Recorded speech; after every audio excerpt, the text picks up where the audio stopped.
All right, we back. Episode 22, 100 Simple Life Truths. Today was interesting. It is 6/11, 8/13, 6/11, August 13th. We about to get into, I feel like I'm super close to the mic because I'm looking at the waveforms and they look high as shit. But whatever, I'll fix it in post. I'll equalize it in post. What's my monologue today? Monologue today is how you begin might not be how you end. And I say that because I had jury duty today and I got selected and I was in there I was mad. I was mad before like I even got into it because the whole process of jury duty is just like not something I really want to be a part of, even though I am a criminal justice minor, cybersecurity major, and I do have plans to, delve into the criminal justice field like after graduation and stuff like that. That's a whole nother topic. But when I was there, I just didn't want to be there. I just didn't like the process. I didn't like the whole situation. But then I got selected and the trial started today. And bro, when I say it was interesting, it was interesting. I actually love it.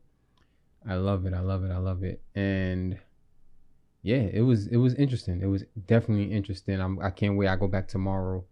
Actually can't wait. Actually can't wait to go back tomorrow and finish hearing the case. And maybe when it's done, I'll do a separate episode on my experience. And yeah, actually, I do actually plan on, because I was thinking about when I was on my way home, I was going to do a completely separate episode outside of these 100 and explain my experience of being a juror. I might actually go on camera for that because it's going to be a whole different segment. And I do plan on doing that or doing more other videos outside of this series because I just got the juice right now. So we can get into what we're here for, to learn something about ourselves. Excuse me. We're going to learn a little bit about ourselves today. I got a slight headache. I don't know why. It's kind of messing with me in my eyes. But let's get into it. It's called, episode 22 is Don't Trust Everything You Feel. And how I feel about that is interesting. I'm not sure where he's going with it. I'm definitely not sure where he's going with it. So I'm eager to get into it and see where he lands the plane. So don't feel, I feel like, I believe rather that, I think what he's going to say is give your feelings time to develop. Like you might feel something in a moment, but give yourself time to let those feelings develop, and don't just act off of your emotions in the moment. And that takes knowing yourself.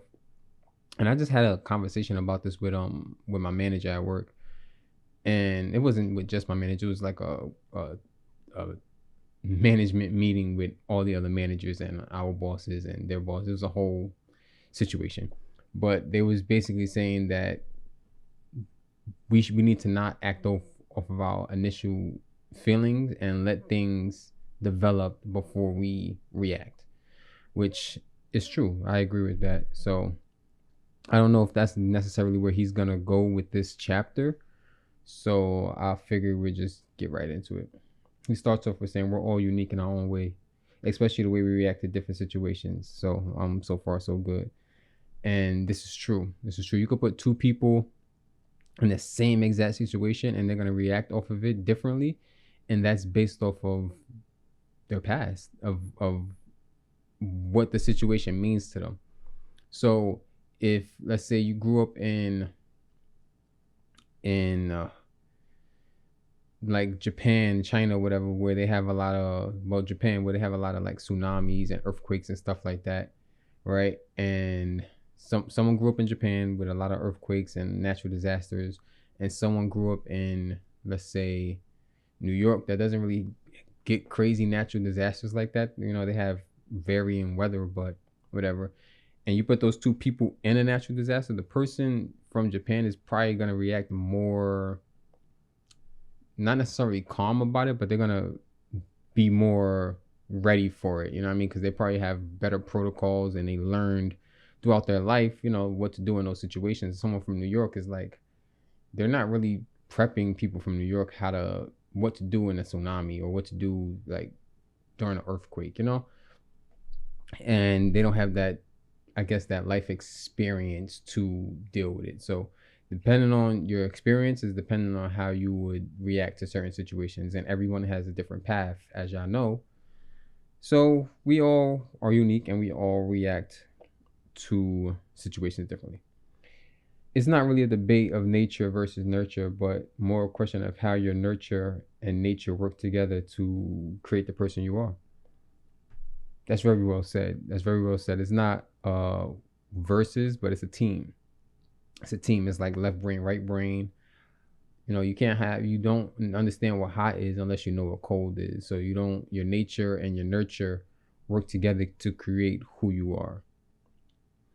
He goes on to say, because we all have different experience and unique wiring, that mixture can make it difficult for us to understand what we feel, why we feel it, and why no one else in the room is feeling the same thing. I can go based on today. Like today, I think I might, and just reading off of body language and stuff like that, because this is something that we all do. Like we all just, when we're in situations, we all just observe people, and some are more judgmental than others. And me, I'm very like, subconsciously, I'm not as judgmental as, like, I see myself judging people, but I don't let the judgments depict how I react to the certain situations or to certain people. But I feel like today, when I was like during the whole process, because I started at 8 and we didn't get picked until like 2 o'clock, and I'm sitting there like slowly getting more and more aggravated, and everyone's just chilling. Yeah, I don't have to go to work today. I'm like, bro, I'd rather be at work than be sitting here with this, with just being here. I just rather be at work. I don't know you people. I'm familiar with the people I work with. I have my job is cool. Like, it's not necessarily cool, but I'd rather be at work than be a juror at that point in time. And then, obviously, like I said earlier, it changed once I got into the case, and it got interesting. But yeah, so I'm reading everybody, and everyone's reacting to the whole process differently. Like, some people are way more patient. I'm very impatient with certain things, especially if I don't know like the outcome, or I have no say in what's gonna happen. So in that case, what he said, yeah, I'm sitting there, I'm like, yo, why is everyone so freaking happy? They're in there telling jokes and just enjoying life, and I'm just like, bro, I don't want to be here, whatever. So I wholeheartedly agree with that, just based on my experience today. It goes on to say, I'm not sure if any other creature spends as much time living in the past and the future as we do. As our minds travel between the two existing realms, our feelings travel with them. I like the way that I like how that is written.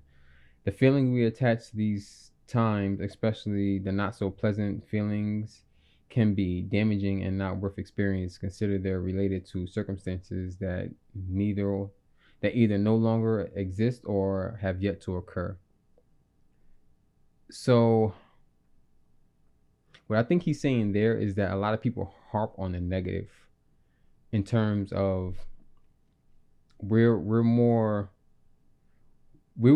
easily to go back to our unpleasant feelings in the past, or unpleasant feelings that we think we're going to feel in the future, than staying on the positive side. And that's a part of our wiring, and it's the whole part of this process of why we're going through this series, is to rewire our brains to be more in the positive, because the more positive you are, the more positive you'll get. You're only going to get you're only going to receive what you put out.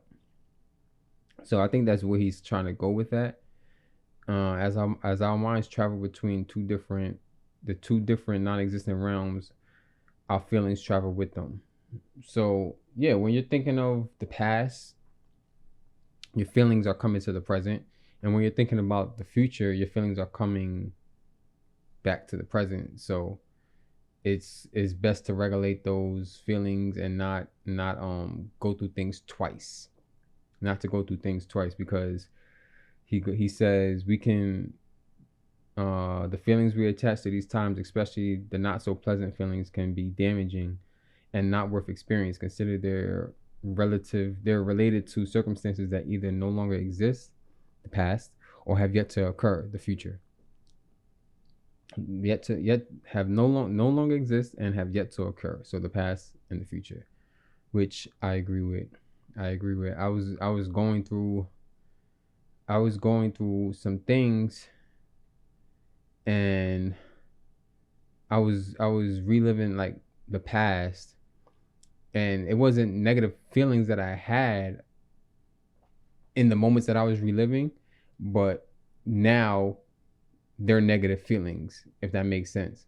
So in the past, for this certain situation, I was, let's say, happy, and now I'm not happy about the situation. I'm not happy about the past. And I can think about right now, I'm not necessarily happy, right? But in the future, I know I'm going to be extremely happy once I complete all the goals, once I complete everything that I'm setting out to complete in life. So yeah, it works both ways. He goes on to say, most recently, I began to focus more time on figuring out why I was experiencing the emotions I felt rather than simply accepting them. Makes sense. So I think I do that already. Like when I was thinking about the past, when I was happy, I know why I was happy. I understand why I was happy. I understand why I was experiencing those emotions. Like it's so easy for me to understand that, and it's easy for me right now to understand why I'm not so happy about the situation. You know what I'm saying? It's easy for me in both aspects, as why I'm not happy now and why I was happy about it in the past, why my emotion has changed.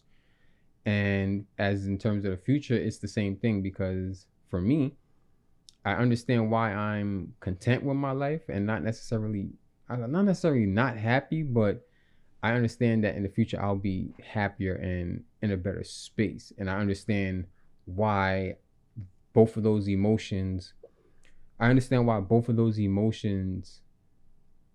are attached to both of those times, if that makes sense. I'm not sure if I'm articulating it right, but I think y'all understand. Because if I understand, y'all understand. If I understand, I hope y'all understand as well. I think I just literally just said the same thing. I was gonna say overstand, but I don't want to get too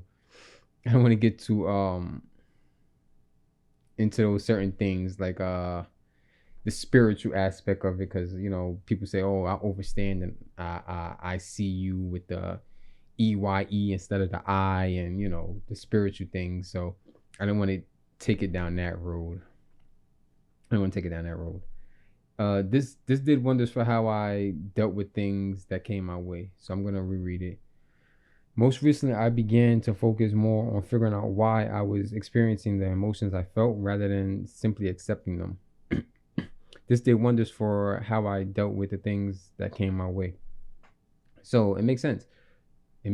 So if you're going, like, say, I don't really think you really need to, it's crazy because I don't think you need to really think too hard on the happy moments. I think it's more of the sad, the what's it called? The not so pleasant feelings that come your way.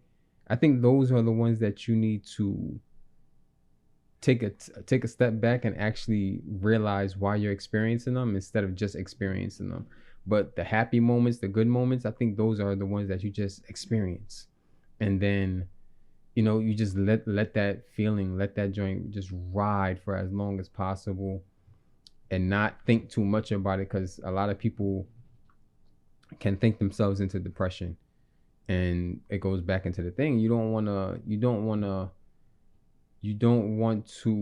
live something twice. So if it's something that's in the future, that's that you are excited about, just be excited about it. Cool. Right? But if it's something in the future that you're not so sure about, you're worried about, take a step back, realize what it is that is causing the discomfort, and let it go. When the time comes, you deal with the emotions at that time. And even when the time comes, you might still need to take a step back and be like, okay, I'm here, I'm present, I'm aware of the situation. How do I deal with it? How do I change my emotions towards whatever the situation is? Because there will be situations. There will be situations. No one's immune to the situations. Good situations, bad situations, is just what it is. It's just part of life. How we react to it is what we can control. We control how we react to the situation. We can't control the situation. We can, we can hope to try to control it as best as we can, but your reaction to it is what you can control. So yeah, experience,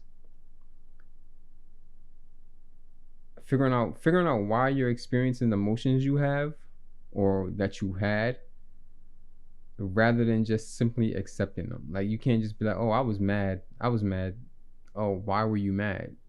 I was mad, but you can't say I was mad, because you have to like dig deep to, like, I don't know if you guys ever seen the movie Inception, right? It can be the littlest thing that you don't even realize is a trigger for you. It can be the littlest thing. I'm trying to think of an example.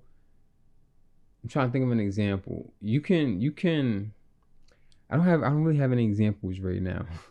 I'm sorry, I don't have any examples. But I feel like you guys understand what I mean. Just experience the good and evaluate the bad. And once you evaluate the bad, just let it go. Just let it go. So the next time the situation comes up, hopefully it doesn't come up again. We only want to live things once, and we want to learn and grow from, the first time we experience something. Like, you learn and you grow.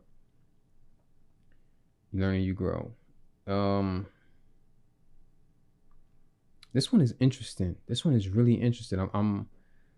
I'm understanding, but I'm kind of like drawing a blank in terms of trying to explain it to you guys and to myself. But I fully understand it to myself, but I feel like it's not translating well right now. Maybe it's because I have a lot of things on my mind, but this one, I'm on to the last little. Whoa, I'm not on to the last little part. Or I gotta speed this up. I thought this one was like one page. It's like a whole nother section. All right. So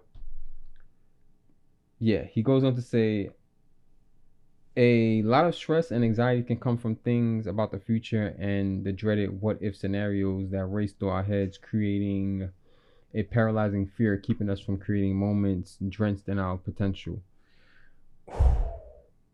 I'm sorry for blowing in the mic just like that, but potential is such a crazy word for me, because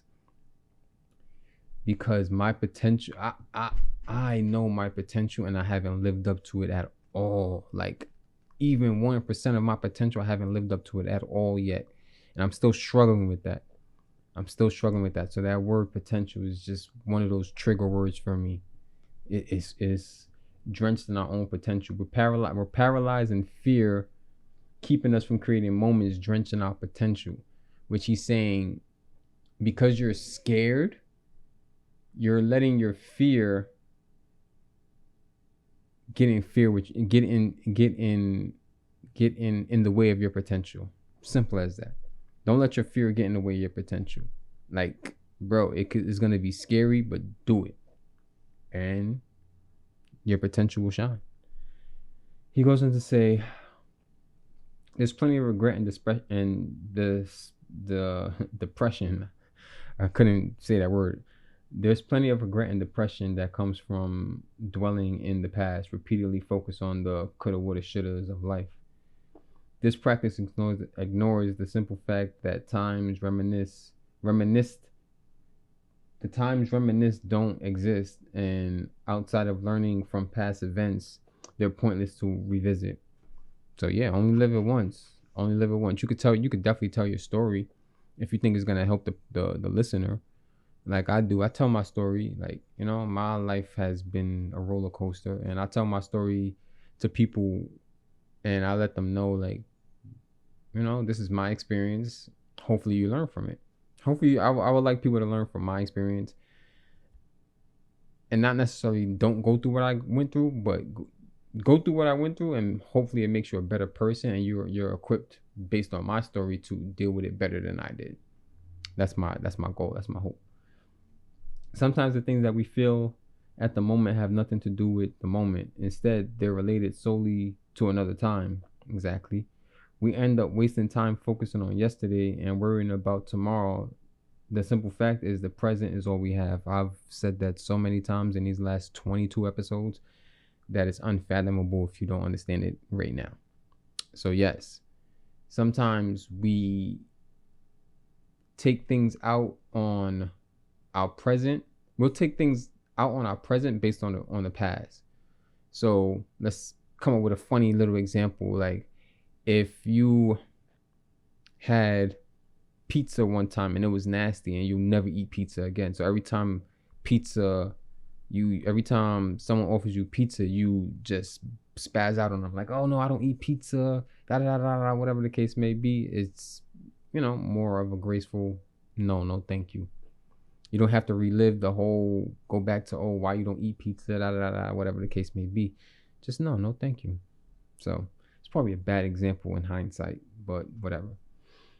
I met a friend from high school a few days back. He, like me, left the comfort and security of steady paycheck to pursue his passion. Yes. We're not going to continue. We're not going to deep dive into that part of it, but just yes. He said, I met a friend from high school a few days back. He, like me, left the comfort and security of a steady paycheck to pursue his passion. He talked to me about the fears of fucking up and how all he had to do was quell those fears and remind himself to stop getting his own way. Our minds have the power to both help and harm us. It's up to us to use that power wisely. Yes, your mind, like I said, I've said it numerous times again, the mind is powerful. If you think you're going to do it, you will. If you think you're not going to do it, you won't. It's just what you feed your mind. Feed your mind the tools and give your mind the tools to excel, not diminish your life. The light has to come from you. You can't get the light from nowhere else. The light has to come from you. I forgot the quote. I forgot the quote, but y'all have heard it at least 4 or 5 times so far in the series. But the light comes from within you. It comes from nowhere else. It's just within you. We don't always have power to change our circumstances, but we can change how we feel about them. Happiness is a feeling, not a destination. If you rely on circumstances and outcome to be happy, then the dependence will only grow into addiction. You'll be climbing the mountain without a peak, feeling more and more hollow the higher you get. That's very well worded. And I agree with it. Don't be dependent, but we can change how we feel about them. Don't always give power to change our circumstances, but we can change how we feel about them. Happiness is a feeling, not a destination.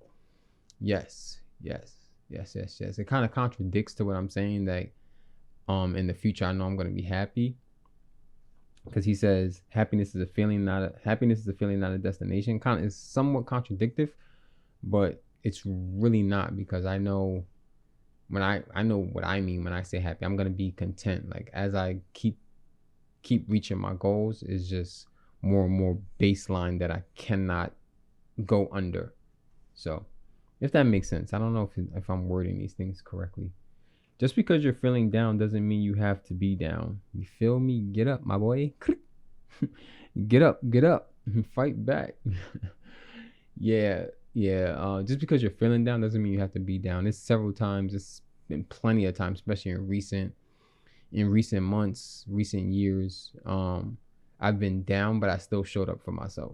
I've been like going through some crazy situations, some sad things, some things that wasn't making me happy, but I still wake up and I still, just because I'm down, I don't display it, because once you start displaying it, that's when it becomes you and you become consumed by it. You gotta let things just roll off your shoulder, and it's something that I'm still working with, because I have my moments. I'm only human.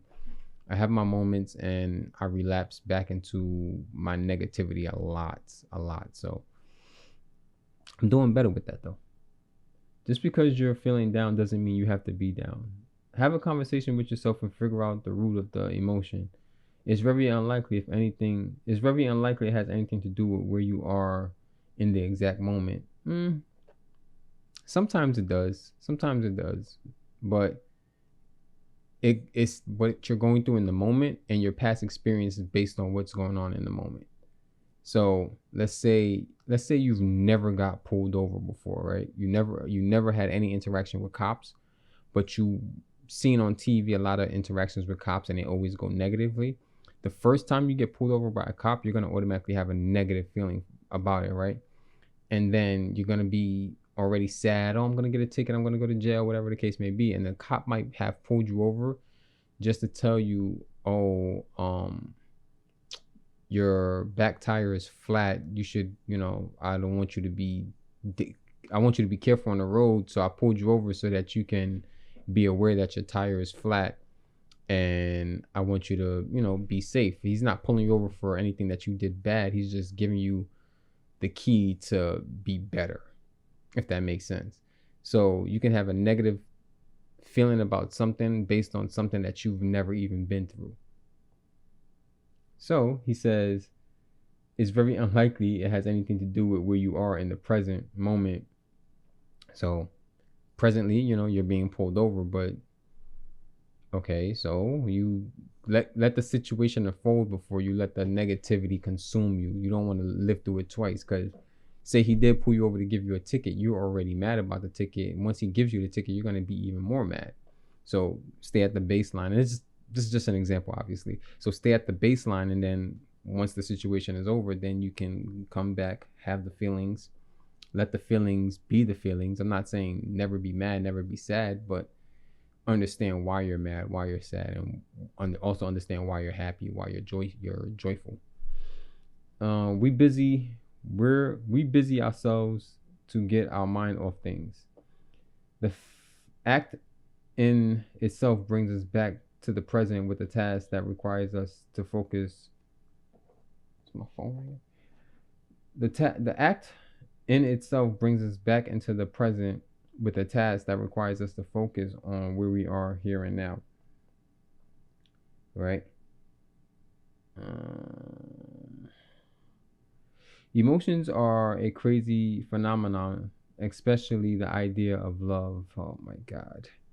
This guy is hitting on these words that I just have a reaction to, like a very, some words just, and I think this is for everybody, like certain words just, and I love words, right? But just certain simple words just I react to them differently.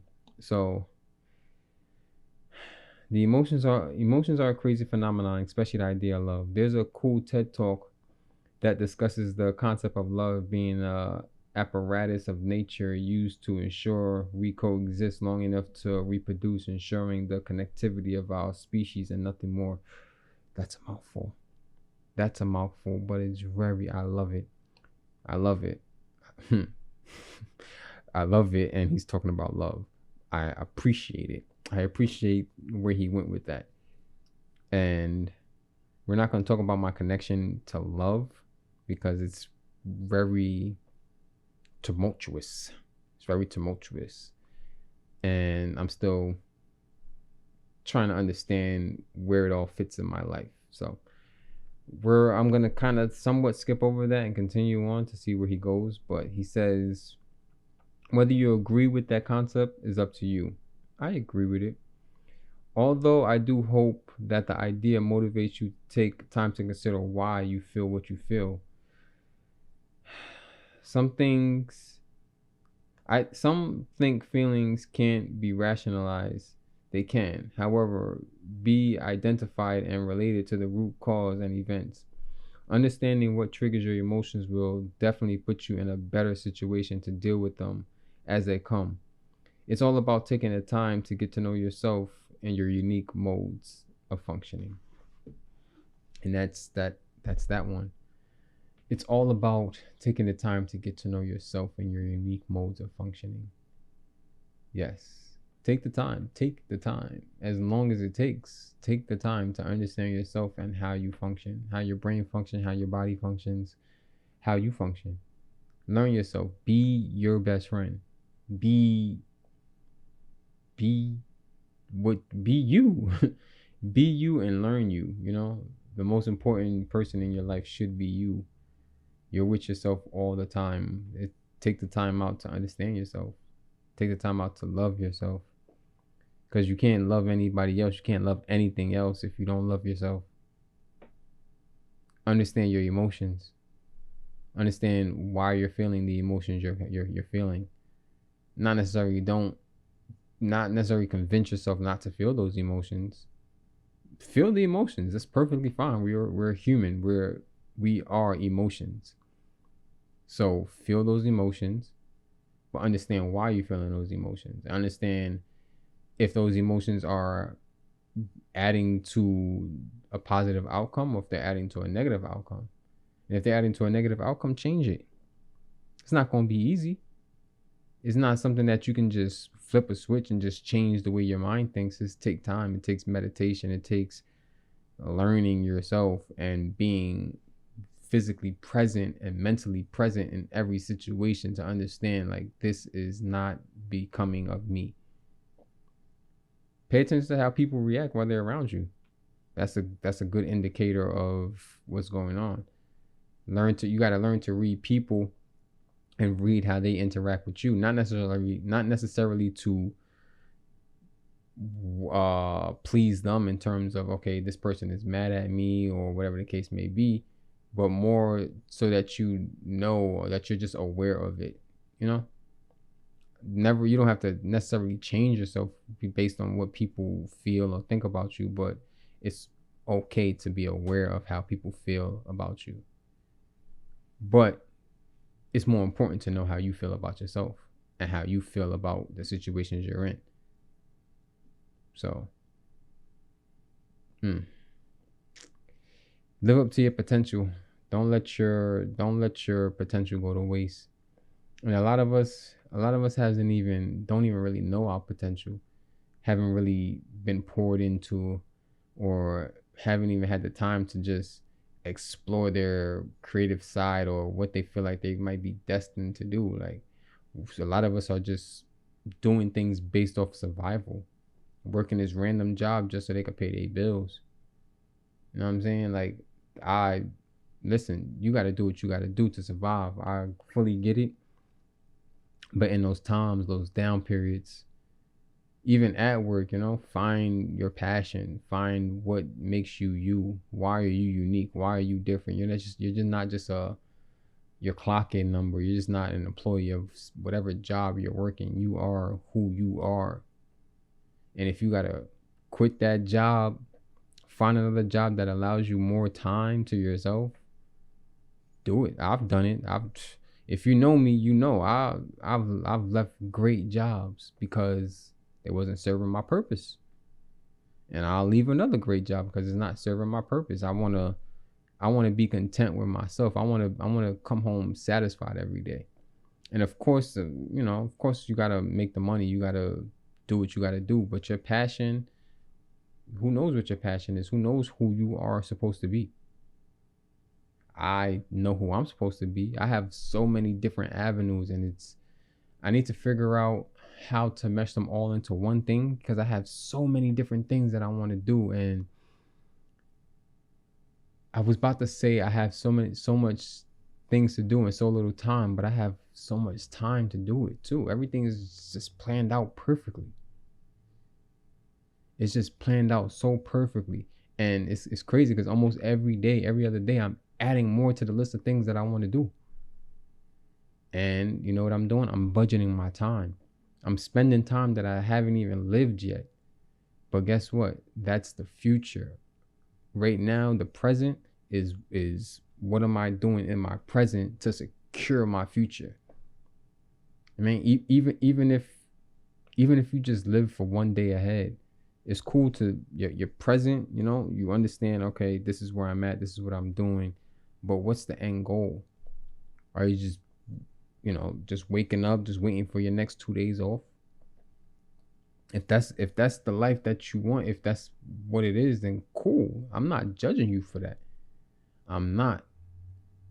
That's perfectly fine as long as you understand that that's you and you're living to your true self and you understand your feelings towards it. Hey, no one, not a single person on this earth could judge you for what what you think your purpose is or what your purpose really is.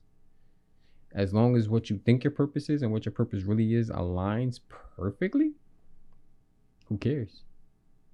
Who cares? I feel like part of my purpose was doing this series. And it's become so easy for me to just release, just talk. It's been so easy for me. And the first episode, I was like, whatever, let me do this, let me see where it goes. And I'm be honest, I wasn't confident in the first episode. I was just like, you know, I'm gonna do this. I'm gonna set a goal. And I've set plenty of goals before and I didn't succeed in those goals. But this is one goal that I know I'm gonna succeed in. And it's okay to have goals that you don't succeed in. It's perfectly fine. We're not perfect. We're not, you know, we're just human.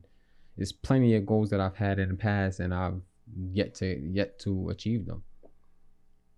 Until I get to that finish line, they're still achievable. You know why? Because someone's done it.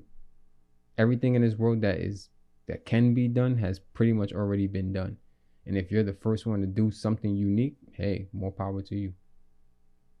But we can't say something's impossible. You can't have a goal and then what's the word? You can't have a goal and doubt yourself in achieving that goal, because the goal would have never came to your mind if it wasn't possible.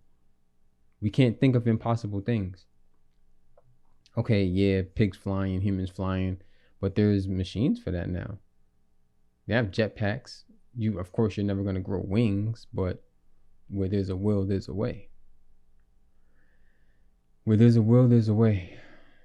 Other than that, I think I'm done. I think I've said everything I need to say for today. Yeah. So back to the title of this episode. Of course, it was "Don't Trust Everything You Feel." Don't trust everything you feel. I feel like it didn't really stick to that topic. Maybe I missed a few things, but I do agree. Don't trust everything you feel. Don't trust everything.